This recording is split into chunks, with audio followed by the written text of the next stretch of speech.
Hello folks, this is the intro video to Jean-Jacques Rousseau's Discourse on the Origin of Inequality. We're reading part one out of two parts and an introduction of this book.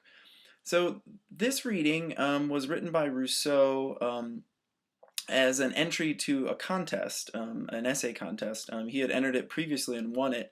The second entry, although he didn't win the contest with it because it was much longer than the allotted space, actually became much more famous. He ended up publishing it himself.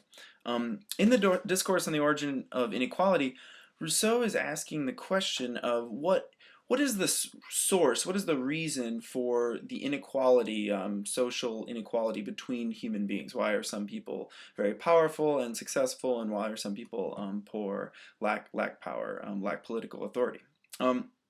And Rousseau, his general theme and argument in many of his works is that these kinds of inequalities, these kinds of problems are a product of society. They're caused by living in society.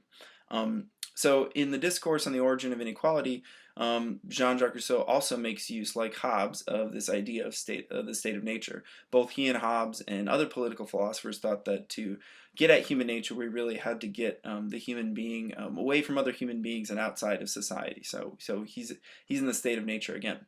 Now, while Rousseau agrees with Hobbes that the state of nature is a place without morality, morality is a kind of product of society, the way that human beings are going to act to each other and the way that life is going to be for human beings in this hypothetical state of nature is much different than the way Hobbes envisioned it.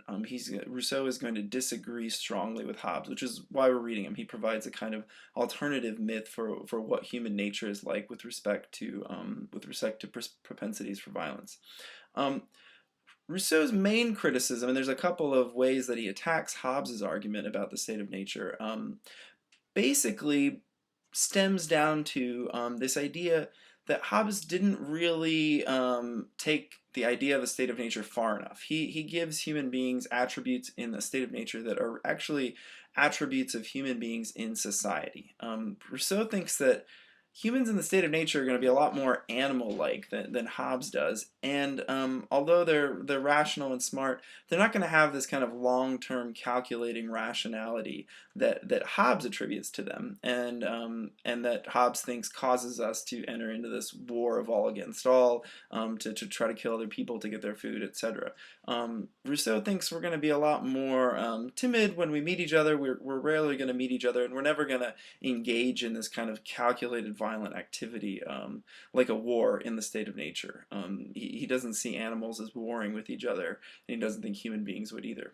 He also attributes to human beings a number of sort of psychological features such as compassion that he thinks would also prevent this kind of hellish state of nature that Hobbes envisions. So we've got Jean-Jacques Rousseau's a section from the Discourse on the Origin of Inequality as a kind of counterpoint to Hobbes and an alternative explanation of human nature outside of society.